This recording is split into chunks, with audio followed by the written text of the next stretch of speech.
Hello everyone, this is Acharya Parik, and today I'm going to talk about how do we approach Buddhism.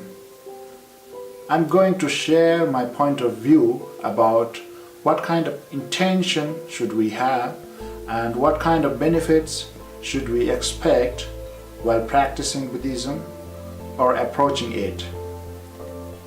Nowadays, I can see certain types of people who are very much confused about what kind of approach they should be having while practicing Buddhism.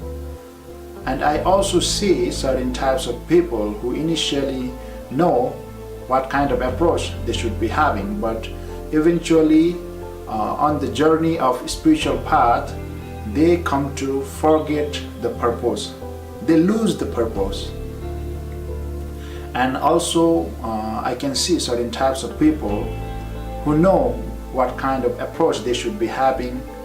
They also have the purpose. They also are maintaining their purpose, but they are very much scared that getting affected by the samsaric scenario, they might forget the purpose. They might forget what kind of approach they should be having. What kind of benefits are they expecting? So I've come with this video to let you know and share my point of view about what kind of approach should we have. So firstly, it's my own kind of point of view that I divide Buddhism, the approach of Buddhism, into two different parts, that is practical Buddhism and traditional Buddhism. So nowadays we have Buddhists all around the world. Buddhists who are traditional Buddhists and also Buddhists who are non-traditional Buddhists. Non-traditional Buddhists means you might be atheists, you might be a Muslim or Christian, but you practice the practical Buddhism. The main practical teachings of Buddha, such as the Four Noble Truths, Eightfold Paths, and mainly the law, the theory of cause and effect. So these kind of people are very much comfortable to practice the practical Buddhism, and they can apply these teachings, these theories in their daily life, and at the same time traditionally they follow their own religion.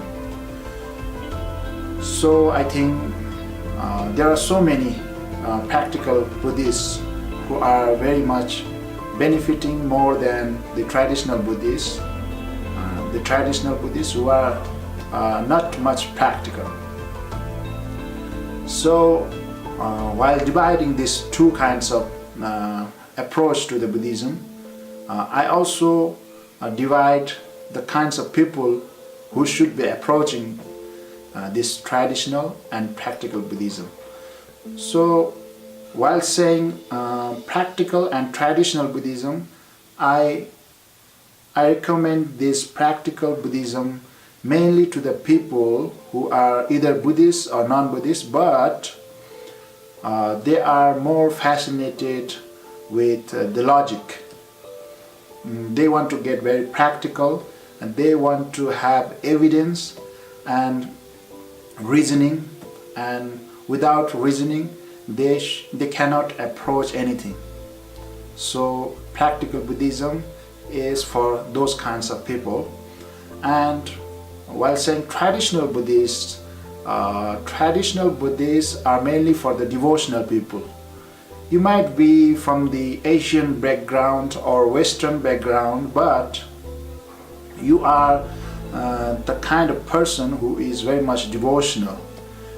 And not only you are devotional, but you study a certain level of Buddhism, the teachings of Buddhism, and then you also learn about the three gems of Buddhism, Buddha, Dharma and Sangha, you know the essence, the importance of these three objects of refuge. And then after knowing these three objects of refuge, you also learn and understand about why are you taking refuge to these three gems, and what kind of benefits you get after taking refuge on these three gems, and also what kinds of rules you should be obeying, or what kind of precepts you are obeying while being a Buddhist. So after knowing all these kinds of details, you are convinced with yourself that you are suitable for Buddhism, traditional Buddhism, and also you convince yourself that Buddhism, the traditional Buddhism, is suitable for you. And then after you are okay with traditional Buddhism.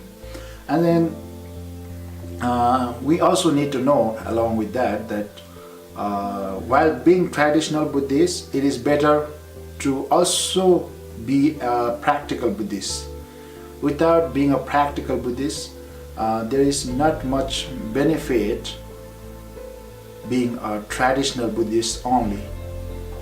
But also, if you are devotional and also practical at the same time, Buddhism will be very, very beneficial for you. So, after clarifying this knowledge, this detail about approach of Buddhism, I also want to share my experience with people, seeing the people around my country. So I saw that people are very much confused about why they should be practicing Buddhism, what kind of benefits should they expect. So now to elaborate more about that, I see many people, especially, I have to say this, especially Asian and South Asian people, people from the place where the main Buddhism and Hinduism originated. So even from this particular place, people are practicing Buddhism for wrong reasons. So this kind of people, along with everyone, we need to know that we are not approaching or practicing Buddhism for materialistic goals. So there, one Tibetan master has mentioned a term called spiritual materialism, and some of my friends, Western friend, told me that Westerners are very much materialistic. So maybe I also feel that most of the Westerners are practicing Buddhism with materialistic goals. So that is a very wrong approach. And then after that, as I already told, the term of spiritual materialism. So mainly on the Asian background, mainly on the Asian land, I see people are practicing Buddhism for materialistic goals, and that makes them spiritual materialistic.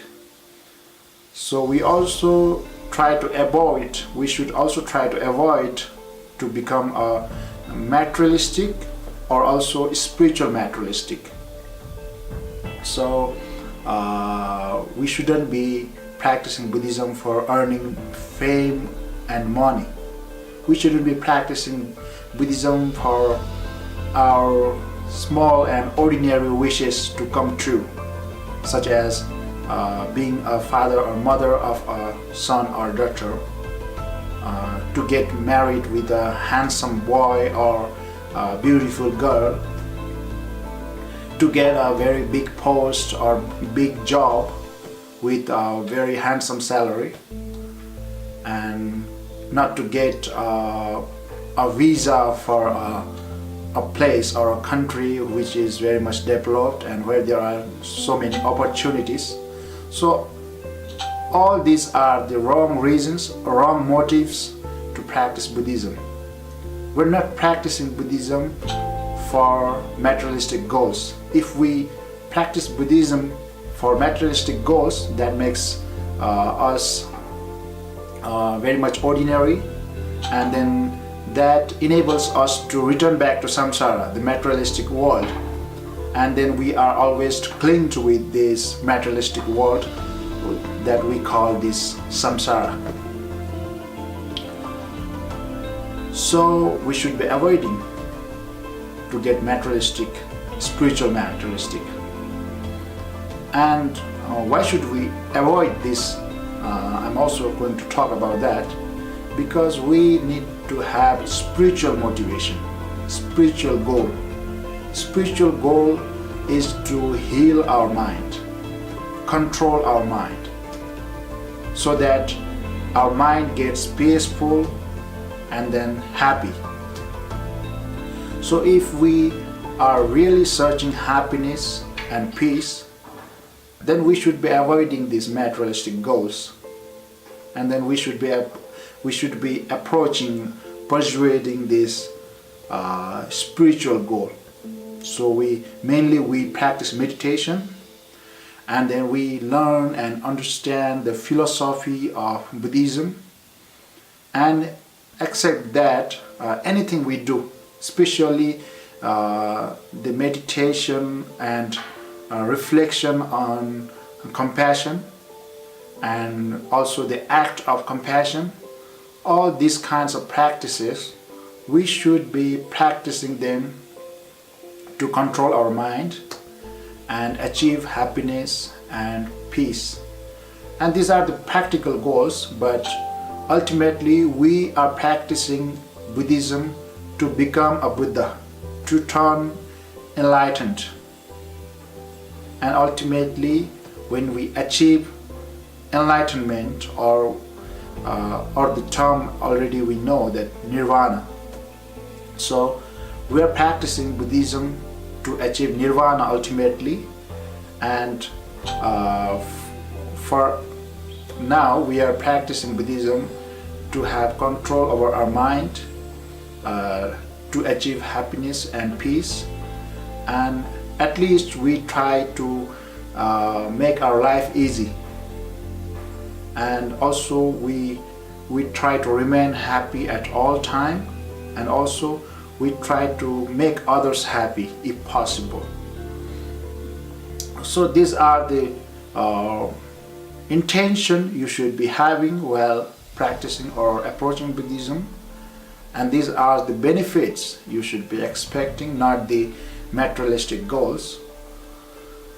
So I hope today's topic, today's commentary about this question of how do we approach Buddhism, I hope you liked it. I hope you are able to understand my point of view. So thank you very much for viewing this video on how do we approach Buddhism, and I hope you liked it. If you liked it, I would very much appreciate if you especially subscribe my channel so that you can be updated with my future videos about Buddhism, meditation, and different life tips. So thank you very much. Have a nice day. Bye bye.